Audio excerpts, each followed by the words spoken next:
Hi, friends, and welcome. I am your hot mess of a host, Mary Hendricks from The Very Merry Life, your new mom friend that soon will feel like an old friend. Twice a week, every week, I want you to come and join me as we cover moments in motherhood, marriage, sex, and more. Some moments worth savoring, others worth surviving, all with a laugh, pep talk, or F-bomb every now and again.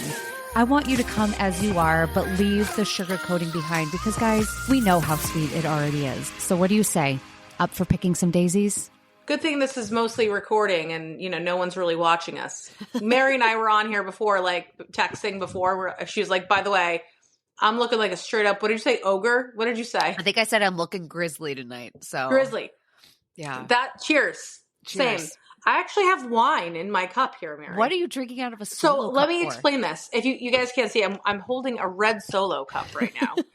I ran out of milk, and this is where the mom community, your friends are your village. I do have a village of women in my neighborhood that are my best friends. And I messaged, I was an SOS, does anyone have milk? Because we were at bedtime, and guess who just forgot to go to the grocery store today to get milk? Me. So I was like, does anyone have milk for me? I just need 6 ounces. My friend Danielle's like, yeah, come on over.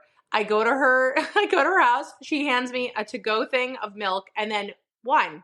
So how do I not drink it? I'm like, that.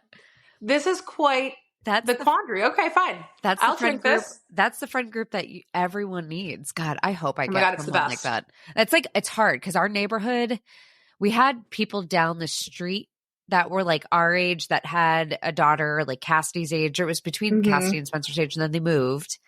Ugh. And then we have people across the street that have 3 kids, but they're 14, 12, and 10. Yeah, so it's completely different phase of life. They're also in their mid 40s. And then we have family down the street that have 4 kids that are 12, I'm going to make it up, 7, 5, and 3. They have them pretty close in age. But again, same thing. They actually get along better with the neighbors across from us because their 2 older girls are best friends. Got it. And same thing. They're 45. So you're in the peculiar age where not everyone has kids your age. Yes. It's that, or I have friends that are just kicking off and getting pregnant now. It's that weird in between of right. Yeah, I have some kids or, some friends that have kids that are older. And then I have some friends that have kids that are way younger, and you're just we're all over the place. It's wonky, but yeah, one of these days we I know. will nail it down and make a friend. Yes. I mean, I just so happen that these these women who have become my best friends live maybe 7 houses down and 15 houses down, but we're always together. Nice. Because it's just, it's if you have a community like that, I didn't grow up in a community. I grew up in a main road, the houses were very spaced apart. You couldn't walk to each other's homes. Yeah. I'm living and I know one of my best friends is I come into your neighborhood. It's kind of like Stepford Wives-ish, but I always wanted a community. Yeah. So, and my kids are good. We're all raising our kids together, which I think is great. We all made a pact that we all can never leave. Yeah. No one could ever move. Yeah. No, I grew up in a neighborhood like that though. And I feel that's also a difference too, is finding moms. Back when I was a kid, I feel the stay-at-home mom was a little bit more normal.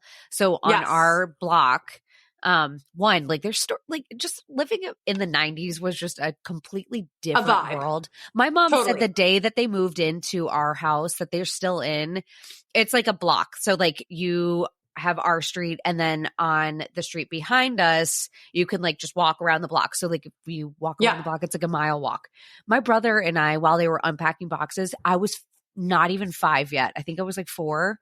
My brother and I, who was 6 at the time, took our bikes and went around the block, and my mom came outside to look for us, and she saw us getting up the hill. My brother was helping me get up the hill because it was too much for a 4-year-old to pedal up. Of course. And she was like, holy shit.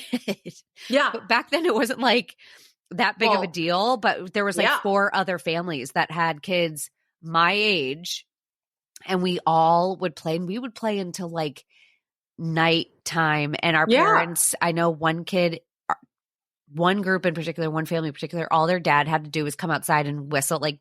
He did like the whistle with their fingers. Yep. And if you heard it, they went running and they were done for the night. You knew that was cue. And then all of us would head back and go. But like my mom and dad just didn't like it. It was just a different world. We had like such a different world. Yeah. We had a family dog. My mom, she would say, I used to follow you around. We had the best family dog when I was a kid. And she said, I would just look out the door and wherever Bailey, our dog, would sit, we knew what house you were at because she would sit in the front yard. So we knew where you guys were by just following the dog. But the dog was never leashed. Like she just wandered around.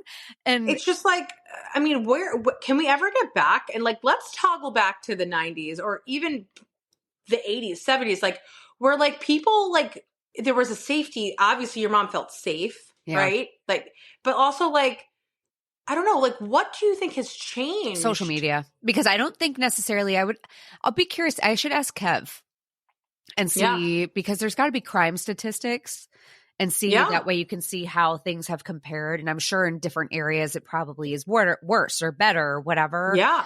But I'd be curious to see if there's a cumulative poll per se that shows it. I think just social media highlights the nasty. So we think that there's more nasty out there. Right. As opposed to think about anything else like autism or things like that. It's not that that stuff has gotten worse. It's just that we're highlighting it. Yeah. More. I think you're 100% right. So, like my husband and Bird and I were just talking about how he wants the kids to be walkers. So we don't have to, put them in at the aftercare at their elementary school. Yeah. And because it is like $300, $400 a month. And we could save that by them just being walkers. And I was like, are you effing nuts? Like, absolutely not. Like we live about 45 minutes north of who was the guy that did, the little boy Adam, he was abducted and killed down here in Florida. Yeah. John, and his father. God, what's his name? Yeah, he got. He did that show. I'm forgetting his name, but people listening will know because that's why he started the show. He started the show because of his son's murder, and that's all I can think about. That happened 45 minutes away, and that happened in the 80s or 90s, did or they maybe ever the catch 70s. The guy? I think they did eventually. Actually, I think they might have. He did Crime Stoppers. Wasn't it Crime Stoppers that he did? Yes. John something. John. Oh, man, it's on the tip of my tongue, Mary. But yeah, I'm a helicopter mom. I don't know how do I unhelicopter? Someone tell me. I don't even know. The one thing I had a coach on for like anxiety. She's an anxiety coach and she talks about we talked about mom anxiety and just postpartum anxiety and navigating all that. And I said to her, like, I obviously have a fear of flying. So us going to LA in November. Pack the Xannies. Oh my God. I need like Xanax starting up because even 2 nights ago, I had a realization when I was brushing my teeth. I was like, I'm getting on a plane. And I was like, oh God. I was like, this is it. So really you're more worried about plane than leaving the kids and everything. Yeah. I am because there is a portion of me like, it's a culmination of things. Definitely the plane portion terrifies me because I have a really terrible fear of flying these days. Yeah. But I'm going to do it regardless. It'll be interesting. Anyway, I said to her and I was like a big portion of me going to London because we're going to LA, which I'm excited that we're doing because that's going to burst my bubble. So that way that'll be like a little like pop your cherry a bit. Yeah. And then I can 2 weeks later get on a plane and go to London and hopefully that won't feel as scary to me. But I had said that to her and I was like, I have fears too of like my parents are watching the kids and I'm like, what if something happens and I'm not here and then I'm going to guilt myself over that. And it was life-changing the way she said it. No matter how much preparation you have, nothing can ever prepare you for the worst case scenario. Nope. The most catastrophic events, there is not 1 ounce of planning that you can even get ahead of. So you worrying about it doesn't even equal what it would actually be like. So she said it's a waste of your time. It is such a waste. And I was like, that's good. I mean, I say that to myself, like just because it's probable doesn't mean, or no, just because it's possible doesn't mean it's probable. Yeah. Such a great, wait, say that again. Just because it's possible doesn't mean it's probable. Yeah. That's amazing. Yeah. It's like I say that all the time, but I was like, it's a true thing. Like, I think that's just something we have to repeat. And I mean, we won't escape it when we see terrible shit all the time. We won't escape it, but We'll be back after a quick break. Eye-Opening Moments podcasts are real-life stories of adversity, encounters, and perspectives. They are moments that can lift your spirits, give you some food for thought, or move you.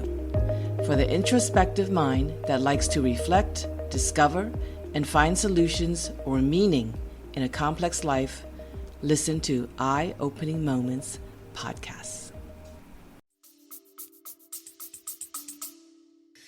I know. It's hard. Like there's some days where I'm like, oh, fuck it. I can't control everything. And then there's like that anxious mother portion of, am I doing my best? I would like the same thing. Like if something ever happens, I would guilt myself into like thinking it's my fault. So like, I never want to like, like even the playground, like I'm like, oh my gosh, I don't even want, like Bryn wants to go to the playground. She loves the playground. But that requires me running after her because everything's a danger zone. I'm like, you can literally die here, but I'm trying not to get myself. That's Haley. Haley goes on the table and she will sit on the edge and then forget that nothing's behind her. Yeah. And she's fallen. I mean, she falls off her high chair all the time. She falls off of chairs. She falls off of everything. And so far she's been fine. But there's just like something in me where I'm like, dude, if you fall, you could like really like there's terrible stories. There's a story of some couple I follow whose child fell off a bed and died because of it. And it was a tiny bed, but the way he fell.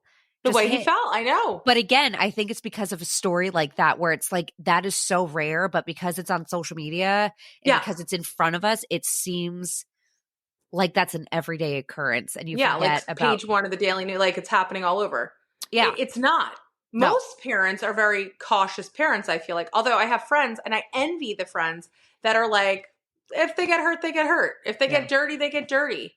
Yeah. I'm like, fuck, I need to be able, how can I be like that? Yeah, I want to just. Little bit. I think I'm like that a little bit. I'm not as. It depends on the day, honestly. Yeah, same. Like the dirtiness, like, Bryn was walking around with a goddamn popsicle tonight, and my husband's like, she's going to get it everywhere. I'm like, and I'm going to clean it up. Like, what am I going to do? Like, no, that's survival. There's moments where you have to like pick your battles on it, but it's that, and I don't want to see it. Like Haley will jump on the couch, and she gets so close to knocking her head on like the little banister that we have right behind it. Oh. And I'm like, get down. But if she were to do it, if I were in the other room, I wouldn't care as much. Yeah. But because I'm like, oh my God, you're about to like chip your teeth. I'm like, get down right now. Just like, ugh. I know. I don't know. Does Haley do this too? Like they're like this close from hitting the edge of a wall, or like, I'm always like, what? Like this morning Bryn went to hug the dog, and the dog moved, and she almost cracked her head into the corner. And I was like, oh my God, these third babies. I mean, they really don't give a fuck. I thought the second baby didn't give a fuck, but those third babies, let me tell you, they're coming straight for everything. No, I say it all the time. I asked on my stories, I said, what's a better word than feral? And people just said, just call her a third child, because that's literally like all you can do to define it. Like they're crazy. She growls at me. I don't know if you saw my story. She literally stops and just stares at me and then rolls her eyes. And I'm like, oh my God, like, what is this? It's really, I liked what you said today on stories too, where you were like, buckle up for third babies. Although for us, like it's our third baby. So like we've been like, conditioned for this, right? And it's like, are they really as crazy as we say? Or like they are though. Like they are. I think, someone laughed because I had said on my stories, if for anyone that didn't catch it, I mentioned if you're planning on having a third, or if you're about to have a third or whatever, just know that it is wild and you should buckle up, but also enjoy it because it is wild, but you are already broken in at that point. And someone just mentioned like, yes, good point. You are already broken. Yeah. We're already broken. Yeah. Exhausted. You're already broken. There's no more breaking that can happen. Your second, for me at least, was the one that did that. Yes. And the third is it's just the same chaos, just another body type of just thing. Just another little body. They get away with more too. I'm like, like, oh God. They do. I thought about that the other day because I was like, what did your first teach you? If you think about motherhood, what did your first baby teach you versus your second versus your third? I mean, my first was like true responsibility. Okay. Like I was like, oh my God, I can't just get up and go. I think that was the hardest part. And I've talked about this before. Like 0 to 1 was really fucking tough. And I didn't expect it to be that tough because I'm an out and about person. I'm always doing things. Yeah. And I felt very recluse, like I was always home. So for me, it was like, I just have to sit here in silence and be okay with that. So I got to like be more of a homebody with that. But with my second, I really needed to, and still to this day, those two, my boys, I really have to learn the art of patience because I don't fucking have any. Yeah. Yeah. There's none. Yeah. I'm still working on it. It's a work in progress.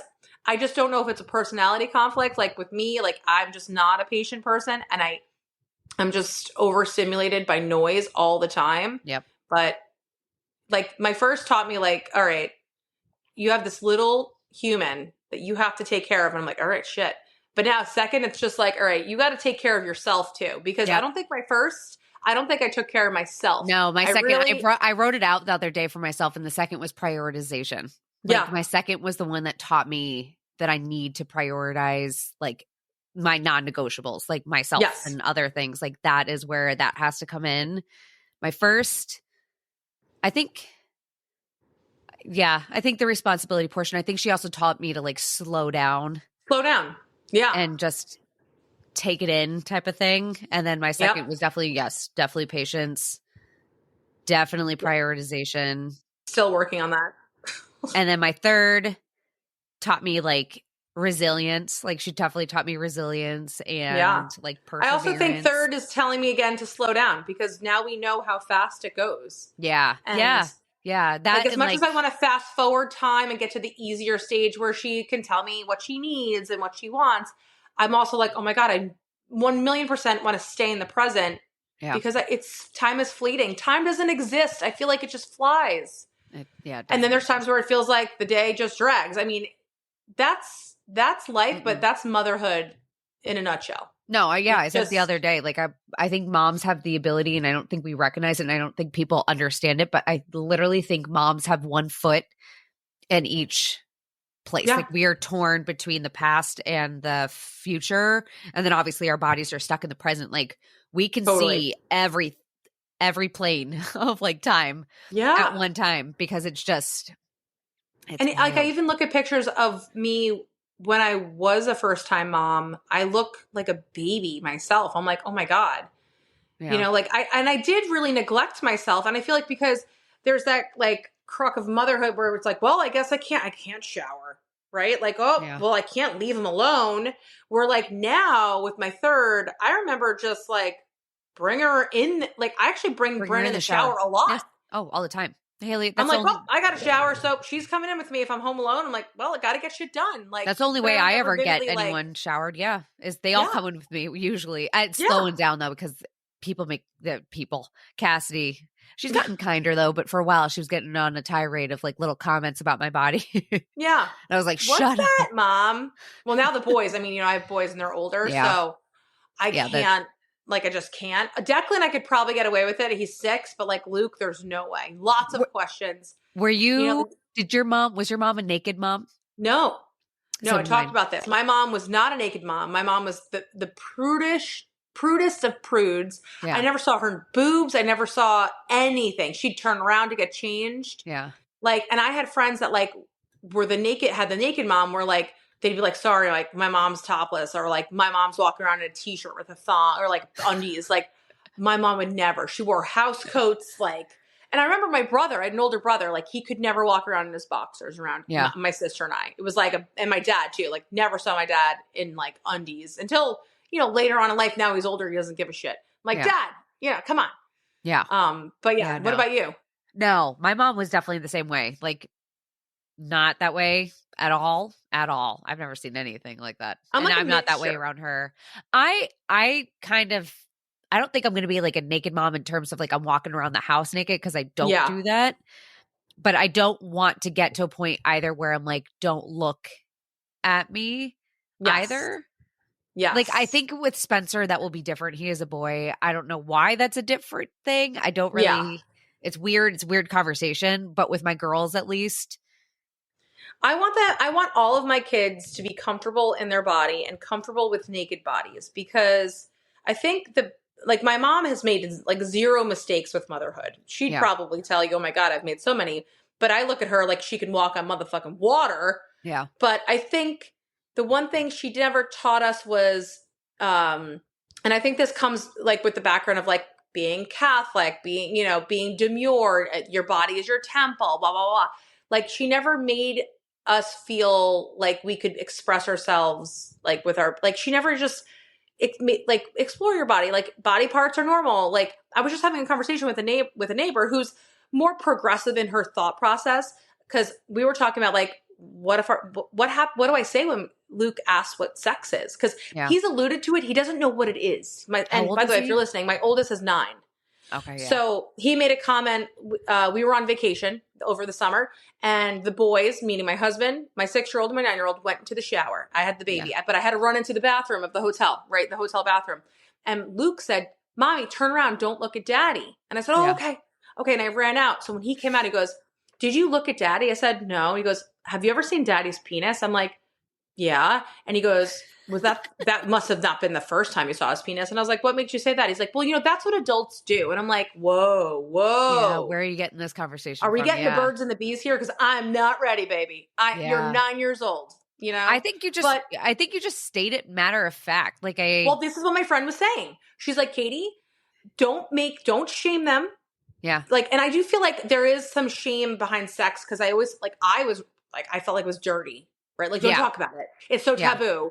And I think I've taken that and I've just like gone the other way where I am so out there with my, you know, you and I talk so much about this stuff, you know, like I think as parents, you get like nervous because as like, granted, I'm not there yet, but I would imagine once my kids get older, I would be afraid to say it because I think parents are afraid if they talk to their kids, it's going to make them want to go do it. Yeah. It's going to make them want to pursue it, which I actually think like for me, what I really want to do with like my girls. And again, this is like what I would like to do. I don't know what I will do when that comes because this is just hypothetical situations, but I really like, I know for me, like I didn't even know what ovulation was and I didn't know what it was until I had to go get pregnant. Like, and I didn't know. And I remember like we had sex ed, but when we did sex ed, they brought the boys and a girl in a different rooms and we had a video on our periods and I don't even remember what that was. It was just like about how awkward it was. Yeah. And then with the boys, I don't even know what video they got, but we didn't get to watch it. Yeah. And so we didn't know anything about it. And I remember someone told me what a hard-on was and someone explained it to me and I will never forget it. Hard-on was what happens to a boy when they go into a cold area. And I was like, that makes sense. They're cold. It's hard. That's what happens when you get, and I was like, that makes sense. And I don't know who I said it to, but they're like, no. Yeah. That's not what a hard-on is. No. And then, but like when high school, I didn't go, I went to a public school, but the public school, they just showed us birth control options. And that was really it. Like they didn't tell us anything more. And even the birth control options, that was taught by like these 80-year-old gym teachers. Like it wasn't like we were paying attention.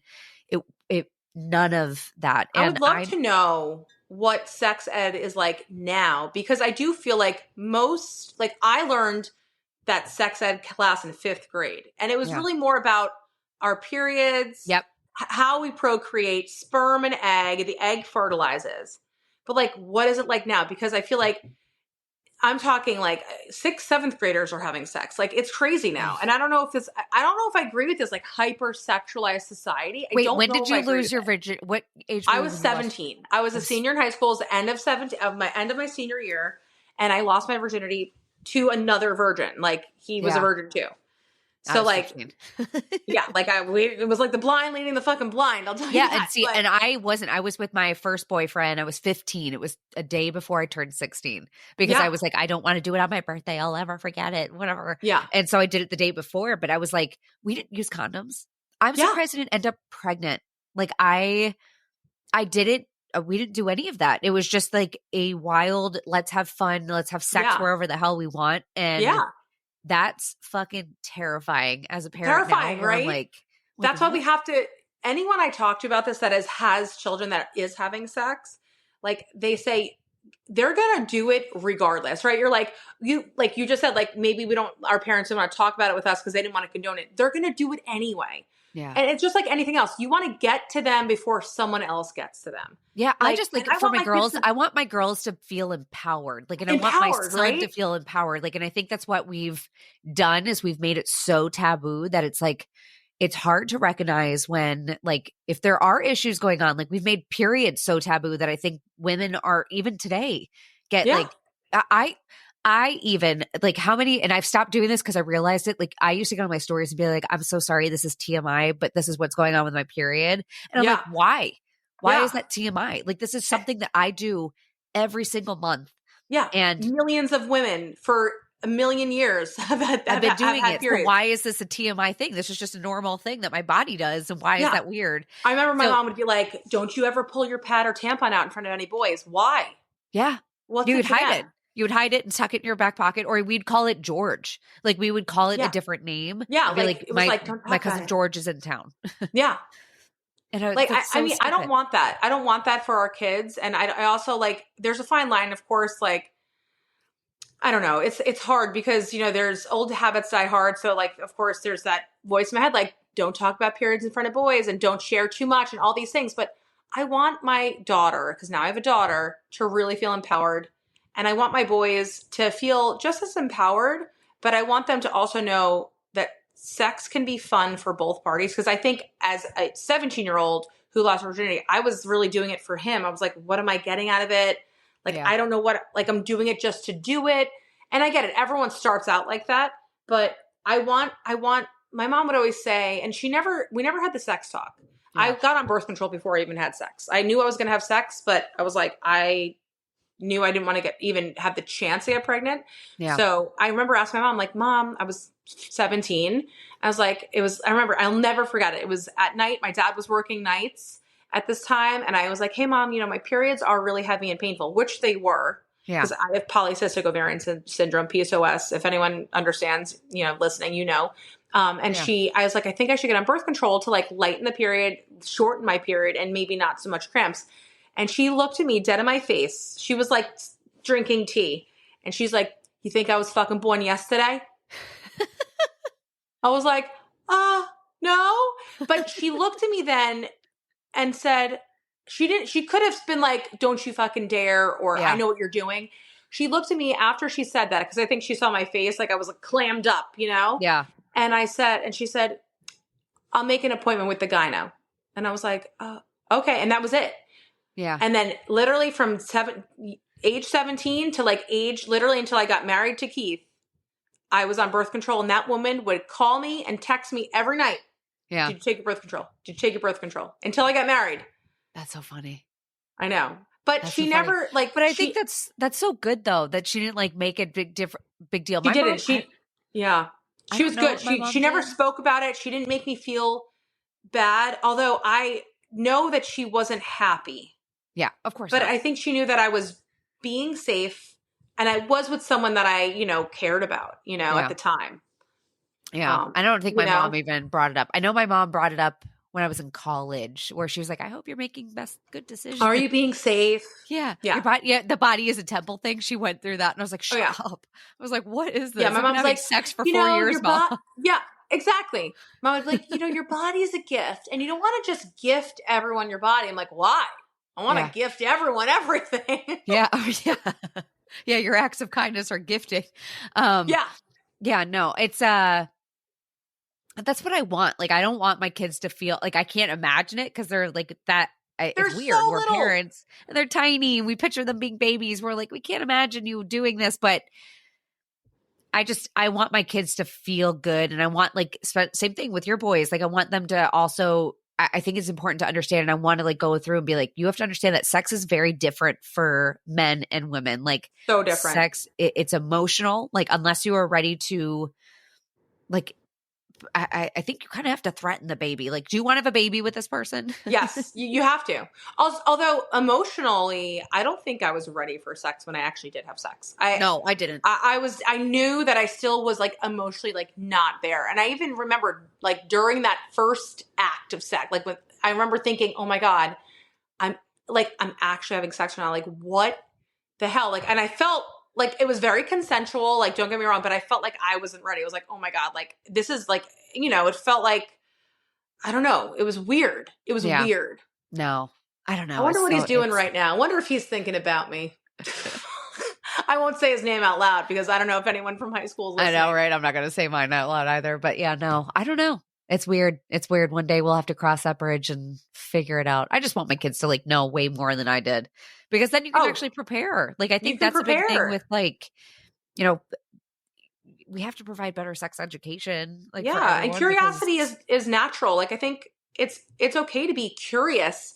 I want my kids to be like, what is this? And I'll be honest. Like I was saying, my friend and my neighbor, her daughter asked how her baby is made. And she's like, well, daddy puts his penis in my vagina and he ejaculates and my egg meets his sperm. And that's how babies are made. And I was like, you said that? She's like, yes, verbatim.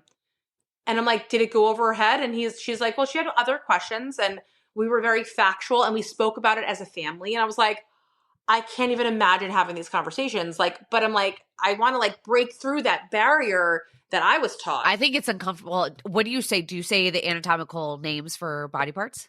I mean, like when we're cutesy at home, like, like put your wiener away. I'll say like put your wiener away or wiener, we say like twig and berries. Yeah. You know, I'll say clean your twig and berries, clean your undercarriage, we say. But I know that that's actually, you know, not good to say that. You should say anatomical stuff. No, well, Spencer came up to me this morning. He's like, Mommy, Cassidy kicked me in the penis. I looked at her and Cassidy looked at me and you could see a smirk on her face. And I'm like trying to not smirk, but I'm like, Cass, don't kick him in the penis. That's off limits, baby. I was like, don't. She's like, why? And I was like, because I said it hurts. Yeah, it hurts, babe. I was like, you don't have one, so you don't know, but it hurts. As in you don't want to do that. But yeah, no, I call it vagina and penis, and I just keep it. Well, I say vagina for like the boys. I'll be like, get out of here. You can't see her. I'm like, you know, stop looking, you know, because I mean, they're not really looking like, but then I'm like, oh, maybe I shouldn't make it so like taboo. I don't know. It's a fine line. Me, I just don't even bring it up anymore. Like it just, it's one of those where I'm like, you know, the only thing I say is like, if I'm changing, I'm like, turn around, boys. They're like, all right. And they're like, yeah, you know, I'm like, all right, cut the shit. I know it's hard. I just want them to come to me. Even my boys, I want them to come to me and tell me things. I don't want secrets and I want them to always know that I am a safe place for them, that they can come to me and I will not judge them. I will love them regardless. Yeah. And I just want safety and I want consensualism and I just want like, if that's a word, I think it is, but I just want them to feel like they're comfortable enough to tell me anything. Yeah. And that's what I'm trying to right now is right my wrongs of like, I'm so reactive that I know that they're not going to tell me things. But I think it's important that you acknowledge that though, because I know for my kids and when I know we will always be that way. That's probably just your default and that's really hard to break out of. But I think what's important is telling your kids that that's what you are. So that way, like in the future, they tell you something big, they know. And you just say like, give me 5 seconds. Yeah. Give me 5 seconds to have like, feel whatever it is and then get to the conversation, but let them know that that's not something they should take personally or be scared of. Just like, just tell them that like, hey guys, like my mind is fucked up with this shit. Like, and they know, I just need a few seconds and then we will get right into the conversation, but my mind wants to react right away. Yeah. And like Luke is understanding that now because he's the oldest.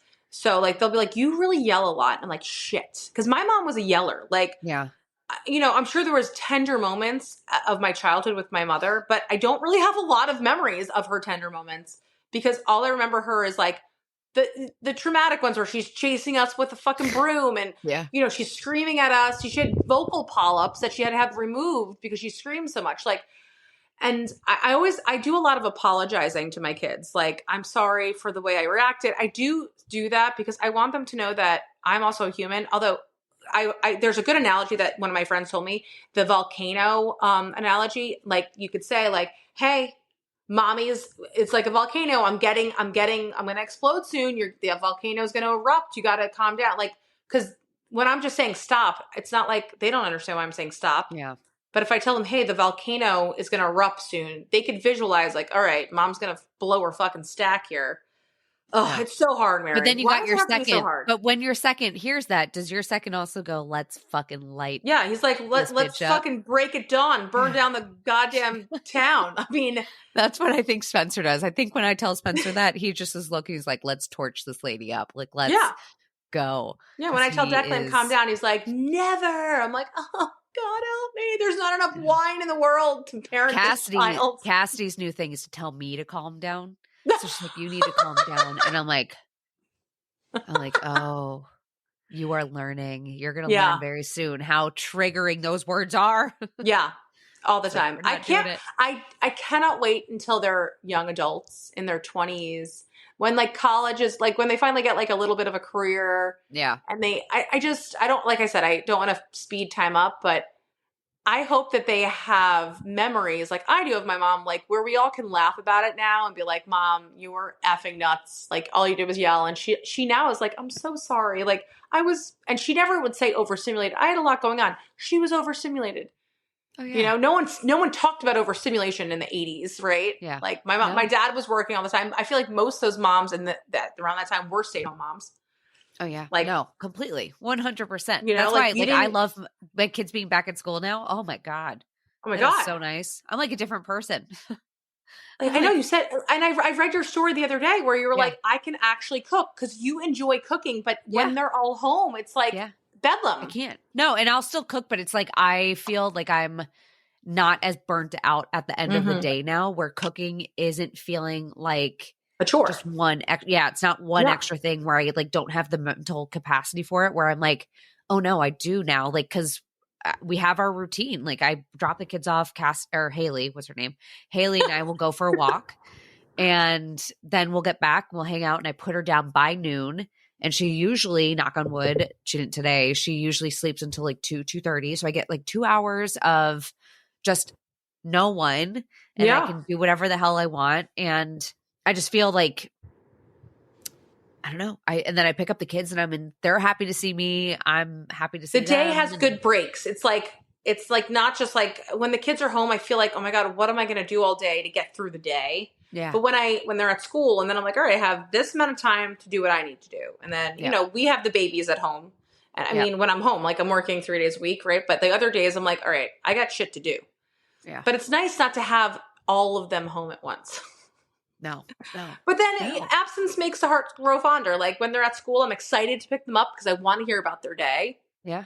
I don't look forward to homework, but you know. People get so beat up about that. I mean, we've talked on that, but I think like literally forever, like when they talk about the village mentality, like babies were always being taken off of the mom's hands. Like always. The whole village mentality was to take over and kind of all divvy up and kind of put a helping hand in. So it wasn't like the mom always was on, like, and it wasn't like she was always with her kids. There was others that were taking their kids and doing whatever and they it was.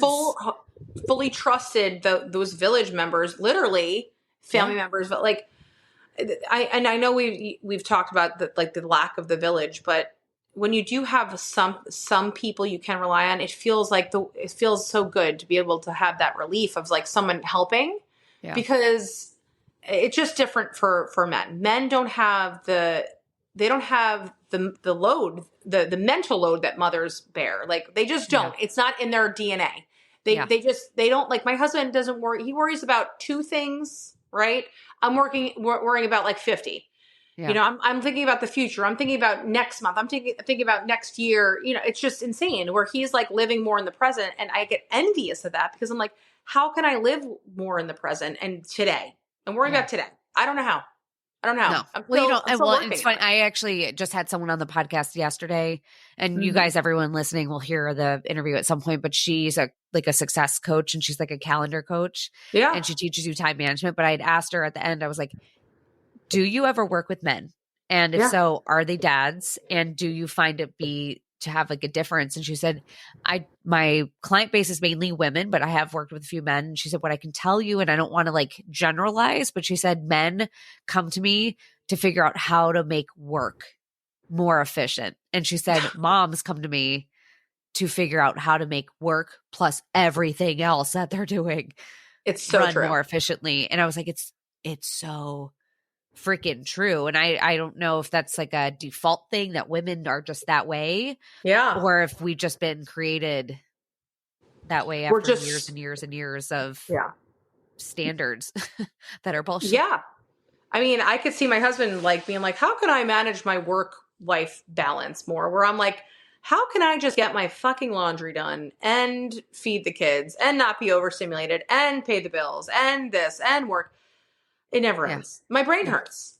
Yeah. My brain hurts. Well, you saw my story. I just went through my story and I was like, you know how like I'm tapped out is I just saw a fucking video that said, did you know that the Titanic so hard, Did you know that the Titanic Okay, did you know that the Titanic's pool is still filled with water? And I stopped and was like, that is amazing. That is wonderful. How did that happen? And then I was like, you're an idiot. I cackled out loud when I saw your story. I literally sat there and I was like, wait, what? And then I was like, wait, no, that you're an idiot, Mary. And I was like, no, your brain's just fried. I'm fried right now. But so I have a story like that. And tell me. My old coworkers, if they do listen to this, I know some of them hate me, but most of them love me. But I remember my first year of motherhood, we were chatting about popcorn. Yeah. And I was like, is popcorn grown on trees? Like, where does popcorn grow? They looked at me. They looked at me like I had 10 heads. My friend Ashley, if she ever listens to this, she's like, are you serious? And I was like, oh, it's corn. Of course. I know it's, yes. I'm like, oh my God. Like, you catch yourself in fucking dumb shit. Like, Trust me, I was really thinking that popcorn grew on trees. Yeah, all the time. All the time. It happens. Our brains are just dead. Like, they're dead. This is why I'm excited for our LA trip. We're going to get a little rejuvenation. Oh my God. We're probably not going to sleep in because it's just not in our cards anymore, but we're going to have fun, Mary. No, we're going to have fun. I get anxious now if I sleep in, which is like Me too, so because weird. I feel like the day is gone. Yeah. Like, if I'm not up at that. Yeah, exactly. It makes no sense. Like, I think the latest, we'll probably sleep until like 8. I was hoping for 8. 8 is perfect. 8, get up, get some coffee, roam around. We're so excited for this trip. I'm pumped. It's going to be good. It'll be good. And if anyone's listening that lives in LA or like the LA vicinity, let us know what to do, because we have one day of conference and we have like 3 full days of like just exploring. Yeah. No, and it's going to be good because we get in on Thursday, like morning, Thursday afternoon. And we have all day Thursday. I feel like we need to go to that place, Erewhon. Everyone talks about it. What's that? I don't know. I have a list, Mary. I'm a planner. Wait, I want to look it up. Erewhon. Like, it's like Hailey Bieber went there once and got like the most amazing smoothie. And then like it blew up and they're very like earthy and organic. Oh, is it? Oh, Erewhon Market. I saw that. Yes. I saw recently like a TikTok about like what we got at Erewhon. Okay. Yeah. All right. So, and then I'm thinking maybe the Malibu Wine Safari. Is there animals? Why is it animals and wine, fine. Is it really? Yeah. There's giraffes and... Stop it right now. Hold on. Yeah. Yeah. Malibu Wine Safari. I'm game as long as there's no bestiality involved. Ew, fuck that. Yeah. Fuck yeah. Let's do that. That looks fun. Have you ever been over there to LA? No. Oh my God, Mary. No. Only San Diego. Only San Diego. So San Diego's lovely too. No, we'll do Santa Monica. We're gonna have a blast. We're gonna have a good time. It's gonna be great. And I think Mary and I are planning on doing a podcast like we never. I'm gonna have to bring. Yeah, I'm gonna have to bring my equipment, which is easy for me to do. So I'll just bring my mics and I'll bring stuff for my computer and whatnot, and we'll record over there. We're gonna have to create a running list. Oh yeah, of just shit. One thing I did want to talk about, but we can save it for next time. I want to talk about the egg crack challenge, and we can save that for another episode. Ooh, yeah. I want to talk about that on the next. Let's chat about that. Yeah, you guys, if you haven't heard that, just wait. We'll chat about that on the next episode because I think that's a. Oh, that's going to be a hot topic. I'm ready. I'll deep dive on that for sure. Yeah, we're gonna have a good time. Awesome. Yeah. Woo-hoo. All right, guys. Well, as always, we're picking up again, Picking Daisies. That's where Picking Daisies. I forgot to say. Yes, our first official Katie's Corner on Picking Daisies. Picking Daisies, yeah. And like I said, you guys are hearing Katie, same old, same schedules, everything. It's nothing's different. Just new name, new intro, new all that good stuff. But yeah. Yay. All Well, right. thanks, See you guys Katie. soon. And as always, go follow Katie. If you are not following Katie at this point and you've been listening to the show, what are you doing? Fucking follow me, people. Thank you. No problem. All right. Love you guys. Bye. Toodaloo. Another episode down. Thank you all so much for listening. If you loved today's episode, I would be so appreciative if you would leave a rating and review. I cannot begin to tell you how much those mean to me, but also how much they help me get in front of more eyes and more ears. As always, be sure to check back every Tuesday and Friday for a new episode, whether it's an episode with me and my husband, me and Katie, or just another incredible, amazing guest. Stay tuned for more honest, real, raw chit-chat. And hey, do me a favor before you go. Remind yourself how amazing you are, how enough you are, how special you are. And boy, oh boy, I sure am glad to have you here. Thanks, friend.